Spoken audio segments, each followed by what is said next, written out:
Hello. I hope this works this time. Giving you guys a garden update for anybody that's actually watching. I have like 20 subscribers out there, so that's really great. If anybody's actually following along, good morning, and leave a comment and hit that like button. So let's see what's going on. I wanted to talk about today the tomato experiment that I'm doing. I grew hundreds of cherry tomato plants from volunteers last year, and they volunteered. Hey, cool. Look at that guy. I don't know if you can see it, but there is a orb weaver spider hanging out. Anyway, so I grew hundreds of volunteer tomato plants, and out of my favorite ones, I picked one fruit, and I saved it, and I grew it again to try to develop my own cherry tomato variety. But since it was the spawn of a hybrid, I'm starting to get a lot of genetic problems. So it's getting interesting with the tomato experiment that I'm doing. And because of that, I'm growing some traditional determinate seeds to follow up with some of these. Once I realize they're junk, I'll tear them out. But anyway, I've got my row of peppers here. There's like a row of 6 pepper plants that's getting shrouded out by these marigolds that are too big, so I'm going to cut them back and get rid of them. I don't like the tall marigolds. I'll stick with the dwarfs. It's my first year growing them, so I just learned that. I'm transplanting some runners by stapling them into little pots and letting the strawberry plants propagate by runner into my own little 3-inch pots so that I can take them inside over the winter and keep them alive. And like fill this bed up with strawberries is the idea. I'd rather have strawberries than have to mulch is my idea for right now. Got a bunch of containers on the porch, including a container full of carrots that we've been pulling a few of. They're nice little carrots. I just started a new raised bed, and I'm going to start filling it. I'm going to document that too.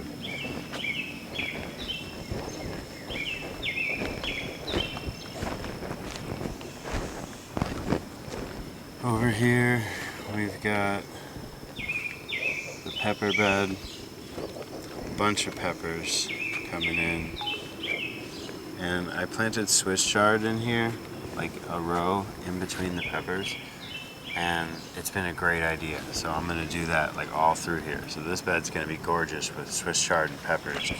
I might do that like as a standard theme because it's just 2 things that we really love to eat.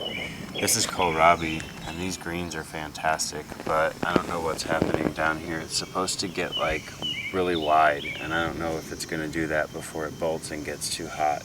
But there's a row of kohlrabi. I don't know if I can zoom. Yep. So you can see a few plants in a row back there.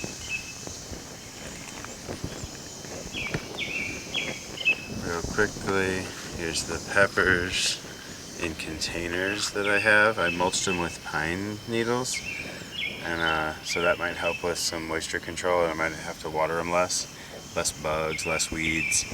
So I'm kind of stoked on the mulching idea. And this is the zucchini and squash bed. I'm starting to be able to tell them apart. I got my zucchini and squash seeds mixed up early on, and so now I'm starting to figure out what's what. And from what I can tell, the lighter colored, smaller leaves are going to be yellow crookneck squash, and then these bigger, darker green leaves that are getting ginormous, I recognize that as zucchini. So that is going to probably be the Ford Hook zucchini that I planted. You can see my first little China Jade cucumber coming in, and they're supposed to be able to get like a meter long. And look, we even caught somebody pollinating it.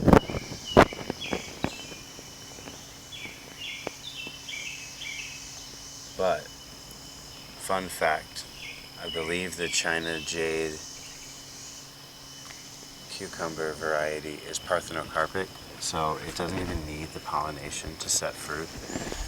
And I guess if it doesn't get the pollination, you'll just end up with a seedless fruit. But you do get fruit regardless of pollination, so that's kind of an interesting fun fact I just learned. So let's go check on the berries real quick before we move out of this area. Blackberries are coming in bunches to serve like lunches.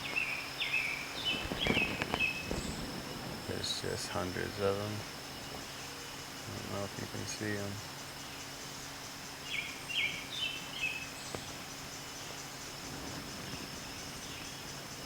Just hanging over the wall.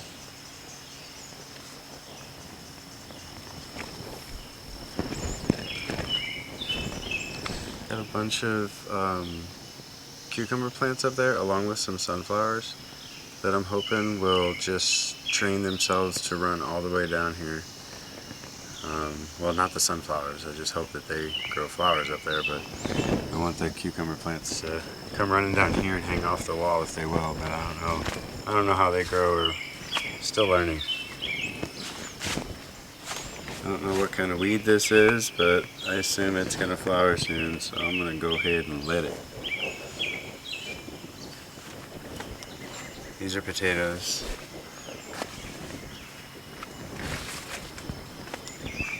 This is a bunch more summer squash over here. I just planted these in the native clay as an experiment, just to see like how good they'll grow without me helping or amending. And it's definitely not as good as my raised bed over there that I filled with forest materials that I've scavenged from around here. So I'm doing better than my native clay in my own blend of soil, so that's encouraging. The last thing I want to include on this one is the grape. The little grape that could. This grapevine I bought from Lowe's for like $9, and I thought that was expensive, and when I planted it, my dog dug it up over and over again. I kept having to replant it, but it's finally coming back. Every leaf has damage. I'm going to dust it or something with diatomaceous earth, maybe, just as a protectant. But I'm excited about that. A little grape plant is coming back, so I might have some Concord grapes in the future. Okay, that's it. Thanks, bye.